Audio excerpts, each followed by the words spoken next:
no se vete la ley que fue votada en el Senado por unanimidad, vetada por el presidente, y estamos acá, todo el colectivo de discapacidad, con mucha presencia policial, cosa que antes no había pasado, personas en silla de ruedas, niños, y mucha presencia policial que nos inquieta un montón, diciendo simplemente a los diputados y a los senadores que voten igual que votaron la otra vez. Si votan igual, si no se dan vuelta por vaya a saber qué cosa, la ley se promulga.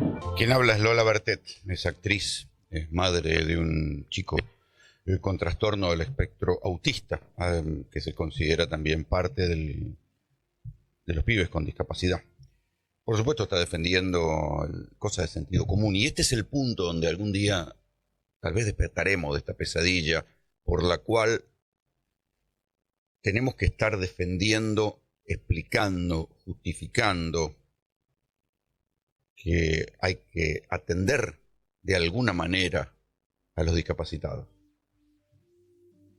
Porque lo que uno va contando es que, bueno, que lo que se está discutiendo es una actualización del nomenclador para que le puedan volver a pagar más o menos lo que cobraban. No es que los terapistas en discapacidad eran ricos, invertían en bolsa y les sobraba la plata. Tenían un arancel.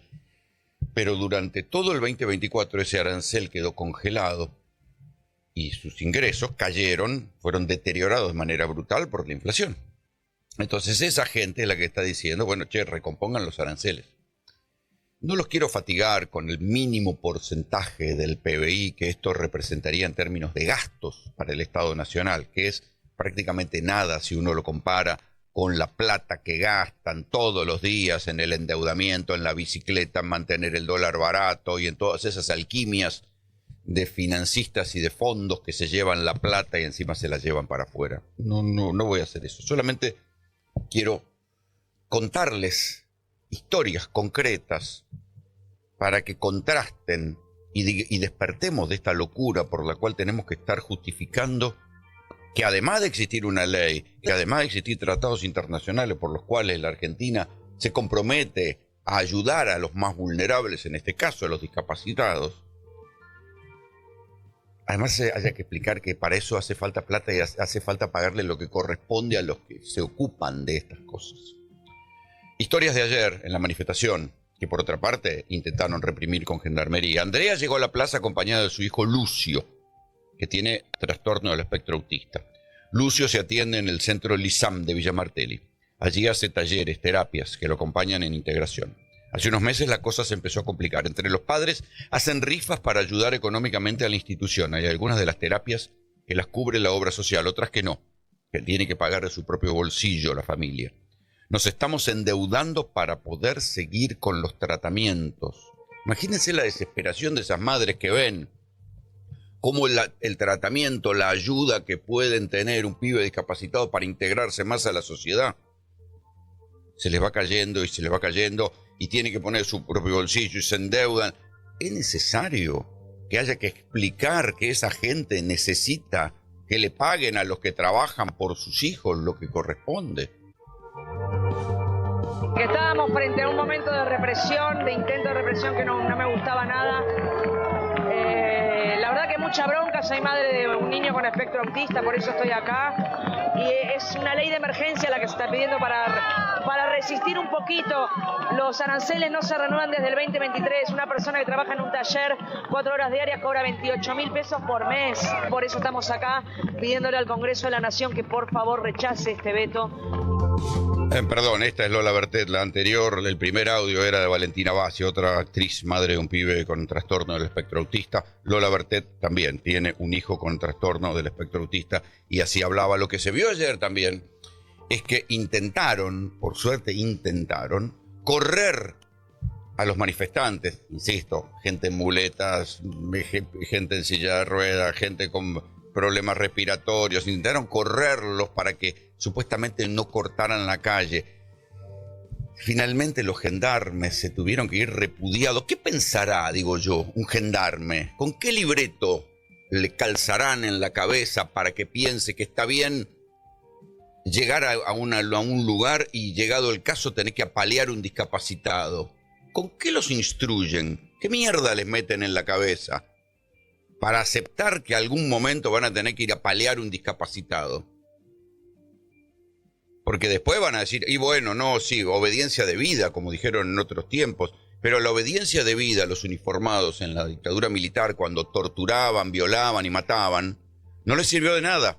Y terminaron presos igual, porque al final del camino, todos los que por un criterio de obediencia debida acepten y cometan estas barbaridades, van a terminar presos igual. Ahí está citado indagatoria el gendarme que le disparó al ojo al hincha de Chacarita. Están citados a indagatoria y seguramente terminará procesado el animalito de Dios que gaseó a una nena de 9 años con un sifón de gas lacrimógeno, a ella y a su madre que estaban sentadas en el piso. No los va a proteger la obediencia debida por tener uniforme. Pero volvamos al eje de lo que se está discutiendo y a las historias. Betiana y Ricardo trabajan como integradores escolares en el centro de día de la ONG Norte, en Tigre. Cuentan que desde la emergencia están perdiendo personal. La emergencia es que no les actualizan el nomenclador a los que trabajan ahí. Se están quedando sin profesores de musicoterapia y también tuvieron que reemplazar a varios profesionales. Esos profesionales se fueron a buscar otros trabajos. Esto cuesta mucho porque hay que empezar de cero en la formación y se rompe el vínculo humano, cuentan. ¿Sí? Betiana y Ricardo son coordinadores de un centro de discapacidad y ahí entra la otra dimensión. Esa que puso de relieve un pibe una vez en un móvil de 5N cuando dijo: yo quiero volver a mis amigos, quiero volver a ver a mis amigos porque se fueron los pibes, los muchachos, los jóvenes terapistas que lo ayudaban en sus terapias. Él los llamaba sus amigos y ya no iban a tratarlo. El vínculo humano para un pibe con discapacidad es fundamental. Y eso no se paga con plata. Porque por más que actualicen ahora el nomenclador, los que se fueron a intentar vivir y digamos, dejaron de hacer su terapia o de trabajar de terapistas para discapacitados y se fueron a manejar un Uber, rompieron el vínculo con un pibe. Y ese pibe, ¿quién se lo paga? Eso no tiene precio. No alcanza con que actualicen el nomenclador porque ese vínculo tal vez no pueda volver nunca. Jacqueline llegó desde Lomas de Zamora con su hijo Felipe, de 9 años, que tiene TEA. La terapeuta de Felipe cobra 300.000 pesos por mes. Tuvo que dejar de venir todos los días porque necesita otros ingresos. Esto es lo que cuenta la mamá del hijo de Felipe, pibe de 9 años. Ella, para ayudarla, primero empezó pagándole el colectivo ida y vuelta de su propio bolsillo. Fíjense que la plata para pagarle a la terapista de su pibe la sacaba de la asignación universal por discapacidad. Pero esa asignación universal por discapacidad también está clavada en 265.000 pesos desde el principio de año. O sea que la crueldad es tanta que no solo no le pagan a los tipos que hacen la terapia para los pibes discapacitados, sino tampoco actualizan la pensión en discapacidad.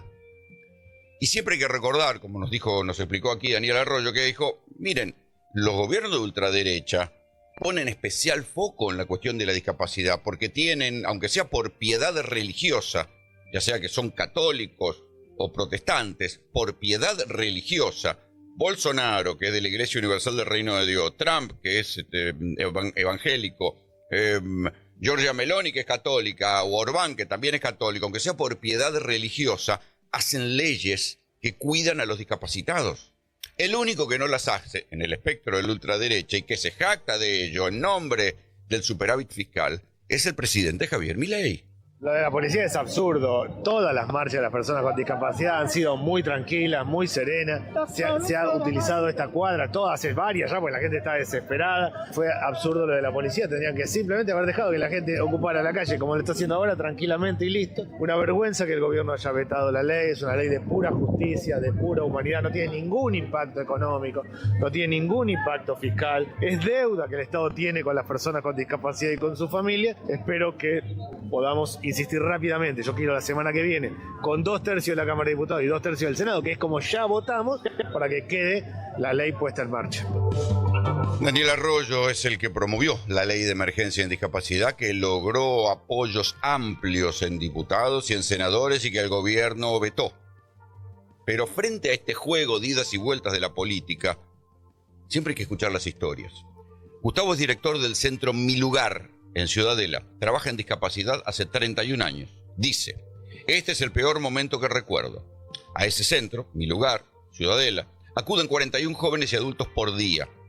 Gustavo cuenta que mientras tiene congelado el ingreso por obra social, le aumentan los impuestos que él mismo dejó de pagar y el precio de los alimentos que él mismo sirve en ese centro. Hasta ahora se mantiene con donaciones de otras fundaciones, pero dice, esto nos va a terminar matando.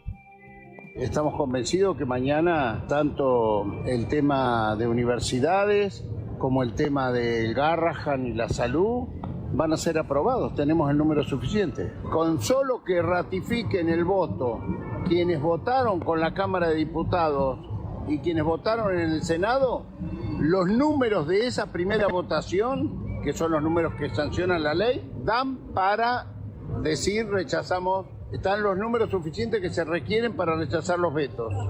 Es Eduardo Valdés, es diputado nacional por Unión por la Patria, porque hoy, ahora, a mediodía, empieza la sesión. No se sabe bien qué se va a tratar. En todo caso, se sabe que no se va a tratar el aumento de emergencia de los jubilados, que va a quedar para la semana que viene, porque esta semana es el cierre de alianzas y temen que haya algún tipo de presiones extras o de promesas del gobierno para que aparezcan los 80 y pico de héroes necesarios para sostener el veto a esa ley de aumento a los jubilados.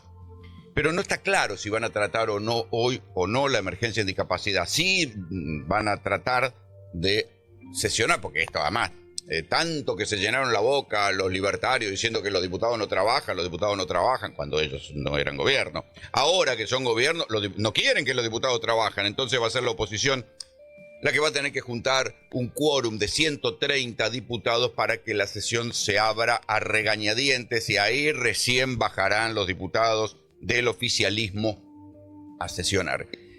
Quieren sancionar la ley de emergencia pediátrica, que es la ley de sostenimiento al Garrahan, otra vez. No solo tenemos que explicar que a los discapacitados no se los puede abandonar sin plata, sino que hay que explicar en serio. Hemos retrocedido tanto en este país, tanta mierda han metido en la cabeza de la gente como para explicar que al Garrahan hay que pagarle lo suficiente. Tanto han convencido a la gente de que todo aquel que trabaja en el Estado es un planero, un ñoqui, una rata, una lacra, como para explicar que el Garrahan y los médicos del Garrahan tienen que cobrar como corresponde. Bueno, eso se va a intentar discutir hoy. Y del mismo modo que yo decía, bueno, ¿cómo van a justificar los gendarmes algún día que el honor del uniforme los llevó a tener que correr con escudos a discapacitados en silla de ruedas?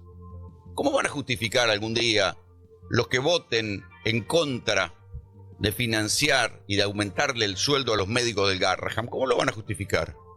Mientras, porque además, mientras por otro lado la plata se la llevan en recortes de impuestos o en bicicleta financiera, bancos, fondos de inversión, la sociedad rural, todos los que pueden hacer guita, todos los que no necesitan la guita se llevan la plata. Para ellos hay bolsillo de payaso. Y para el Garrahan hay necesidad de mantener el superávit fiscal. ¿Cómo lo van a justificar dentro de un tiempo? Porque las sesiones en la Cámara de Diputados quedan registradas. Y los historiadores algún día van a ir a ver, ¿qué país alocado era este en el cual se justificaba que no le aumentaran a los terapistas que atienden a los discapacitados? Y había políticos que decían que no eran de la casta, pero que encerrados en sus bancas justificaban que no le aumentaran el sueldo a los médicos del Garrahan. Calamitosos porque no hay ningún tipo de mantenimiento por parte del Estado Nacional, no hay obras y el uso que están teniendo, por lo menos en las rutas de mi provincia, nosotros tenemos la ruta 3 que vincula el resto del país con el resto de la Patagonia, la 22 que es el ingreso y el egreso de todo Vaca Muerta, la 151 que nos vincula a Las Pampas, Mendoza y también a Vaca Muerta, todas están absolutamente destruidas y la semana pasada tuvimos 8 víctimas fatales para el estado de la ruta. Es urgente que el Estado Nacional resuelva las rutas porque no hay país productivo si no es con rutas nacionales y con... Ahí lo tienen Alberto Bretilnec, que es gobernador de Río Negro. Los legisladores, senadores y diputados que responden a Bretilnec habían apoyado en algunos casos al gobierno en alguna de las leyes, tipo la ley bases y la ley el capítulo fiscal de la ley bases, pero ahora ven que ese apoyo no se tradujo en cosas necesarias, se tradujo en menos plata y por supuesto en rutas peores. Ahí lo escuchaban a Beretilnec, insisto, un gobernador, no un diputado, no un dirigente, no un influencer, diciendo las rutas en mal estado matan gente. Ahora el gobierno ha hecho trascender que bueno, que para después de octubre, si el electorado los apoya y les vuelve a dar un crédito, van a ir otra vez al sistema de PPP, ¿se acuerdan? Era en la época de Macri, el sistema de propiedad privada participada, o sea, para que las rutas se construyeran y se hicieran a costo del privado que después iba a cobrar los peajes, pero mientras tanto las rutas van a seguir sin mantenimiento y se van a seguir deteriorando. Esto es lo que ven los gobernadores. Fíjense que el recorte de plata y la cuestión de las rutas es lo que ha terminado de detonar la relación entre Milei y los gobernadores. Hoy seguramente se va a discutir en diputados otra de las leyes que dice que el impuesto a los combustibles líquidos, esta ley ya tuvo apoyo, media sanción en el Senado, que el impuesto a los combustibles líquidos se reparta entre los gobernadores, porque una parte de ese impuesto a los combustibles líquidos estaba destinado al mantenimiento y a la construcción de rutas que el gobierno no está haciendo. Yo creo que, como lo he sostenido, que vamos a llegar a un acuerdo en la ciudad de Buenos Aires con el PRO, me parece que es importante, ¿no? Así como se ha hecho un acuerdo en la provincia de Buenos Aires, poder llegar a un acuerdo para las elecciones nacionales de octubre, me parece que es importante porque en definitiva tenemos una gran parte de electores que son comunes y creo que la gente es la que quiere que tengamos un acuerdo con el PRO, ¿no? Entonces, yo creo que estamos muy próximos.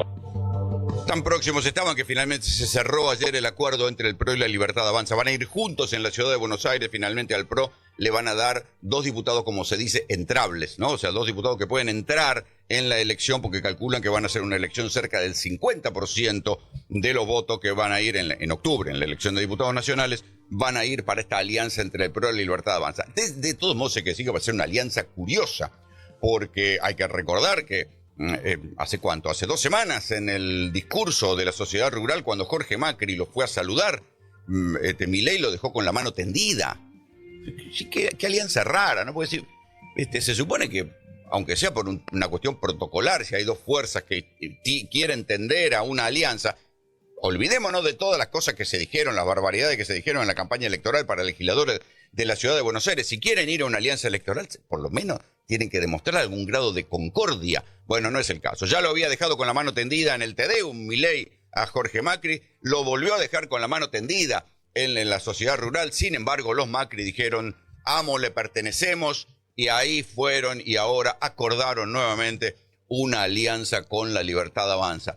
Nadie se la cree mucho, porque por abajo, en el mundo Macri, andan diciendo que bueno, que esto hay que meterse ahí en la lista de la Libertad Avanza para romper cuando a Milei le vaya mal. Y si le va bien, bueno, ya tenemos las bancas, y si le va mal, también tenemos las bancas y nos peleamos y después nos damos vuelta y pactamos con Villarruel o con los gobernadores o con quien sea. Mientras la Argentina siga votando, o sea, mientras el electorado argentino siga votando a gente que llega a este nivel de alianza, que son alianzas pura y exclusivamente para ocupar las bancas con mecanismos de la casta, porque así funciona. Quieren sentarse ahí para ocupar las bancas y después hacer lo que se le cante, y para acá, ir para allá, ir para el otro lado.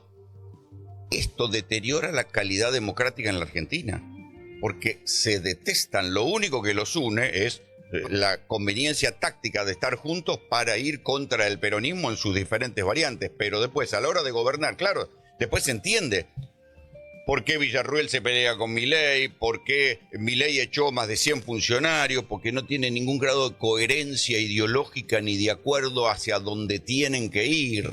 Gracias por ver el video hasta el final. Si llegaste hasta acá es porque te interesa lo que está pasando en el país y no te comes el verso de los grandes medios. Este canal es un espacio de resistencia, de conciencia y de verdad. Acá vas a encontrar noticias, análisis político y actualidad contada desde el lado del pueblo. No soy neutral, estoy del lado de los que luchan, de los que sufren y de los que no tienen voz. ¿Te gustó este contenido? Te invito a que te suscribas, que dejes tu like y comentá lo que pensás. Entre todos vamos a construir un canal que no se calla y no se vende. Gracias por formar parte de La Voz del Pueblo Argentino. Nos vemos en el próximo video. ¡La sentimos los verdaderos patriotas! Porque